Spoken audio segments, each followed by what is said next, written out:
दोनों मेरी बात सुनो, तुम दोनों मुझे 10,000 रुपए दे दो, मैं ये जमीन तुम दोनों को दिलवा दूंगा। काई देते यार तेरे। रुको, तुम दोनों एक काम करो, मुझे 10,000 रुपए दे दो, वो जमीन वो नहीं ये जमीन। अरे सारे रुको, तुम दोनों मुझे 10,000 रुपए दे दो, वो जमीन मैं तुम दोनों को दिलवा दूंगा। 5:30 बजे। एक्शन 1 2 3। अरे साहब जी एक्शन 1 2 3। अरे साहब जी ये जमीन तो मेरी ही है। मेरी ही है वो जमीन। एक्शन 1 2 3। अरे साहब जी वो जमीन तो मेरी ही है। उस जमीन की मेरे पास कागजात भी नहीं। हाँ।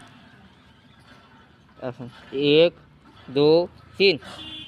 अरे साहब जी वो जमीन तो मेरी ही है। अरे साहब जी आए। एक्शन 1 2 3। अरे पटवारी साहब मैं क्यों दूं आपको। पटवारी। एक्शन 1 2 3।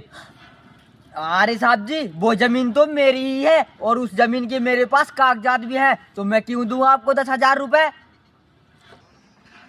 एक्शन अच्छा तो ठीक है, कोई बात नहीं, चलो